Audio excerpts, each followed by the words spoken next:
Hello there, time travelers. You're just the people I was looking for.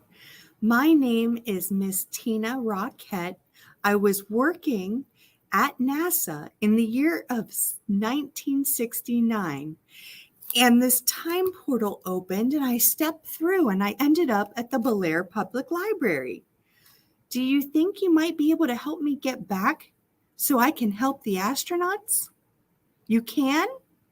Wonderful. I found this book that might help you understand a little bit about astronauts and their first trip to the moon. It's called Papa Put a Man on the Moon by Kristen Dempsey. Let's get started. The full moon rises high over our hill like a lantern shining at sea. Papa and I sit side by side, waiting until that bright halo arcs high over our heads.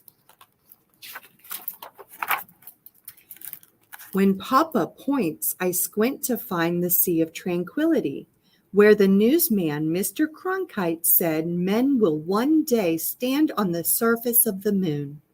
I stretch my hand out straight as I can, but the moon's too far away to imagine an ordinary man reaching out to touch its face, just as easy as I touch Papa's. 3 days ago, Mama whispered to me, Papa's job at the mill changed, and now he's doing important government work.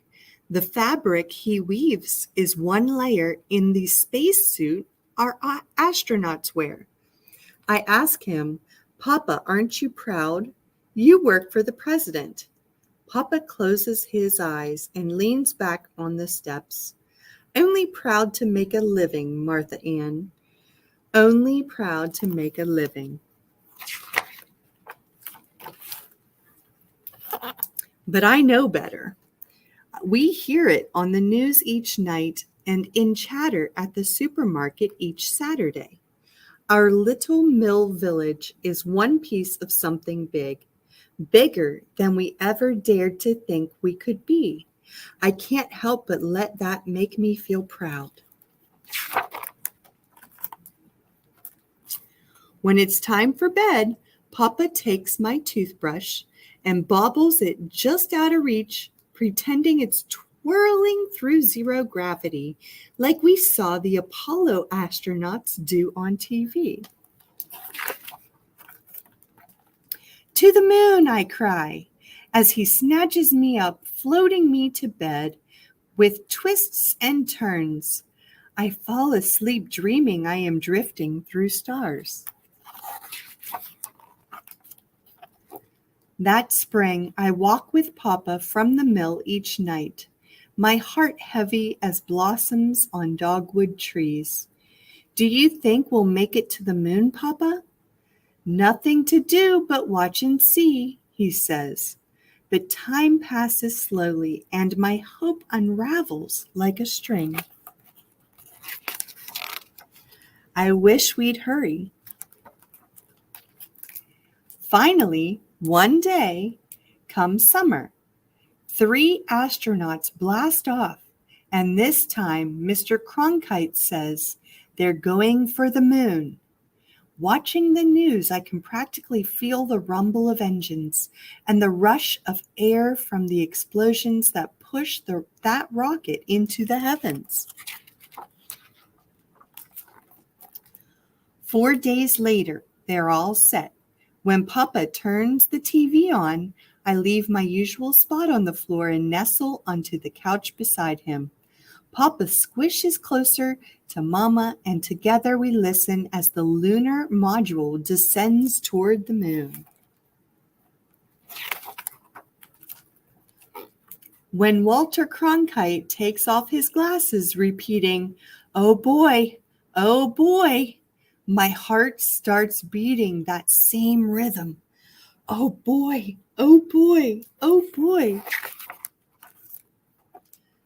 The eagle has landed. Later, I hold my breath as Neil Armstrong steps from the ladder and lands where no man has stood, not ever before. One small step for man, one giant leap for mankind. Papa doesn't say a word, and I don't break his quiet with what I'm thinking, but I know it's true anyway. Somewhere in that spacesuit, in the thick layers protecting Mr. Armstrong, are threads my papa touched, threads he wove together into sheets of fabric, the same fabric keeping those astronauts alive in outer space.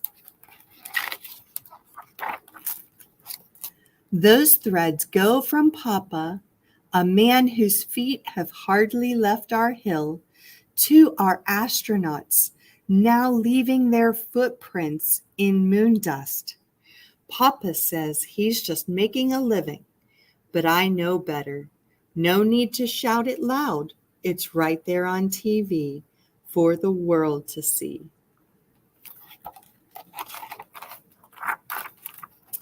My papa put a man on the moon. And that concludes our story today. Papa Put a Man on the Moon by Christy Dempsey. And there's a take-home craft here available by the circulation desk. You can make your own UFO. So swing by the Bellaire Public Library and pick up your take-home craft for the kids and parents to do together at home. And don't forget to sign up for our summer reading program.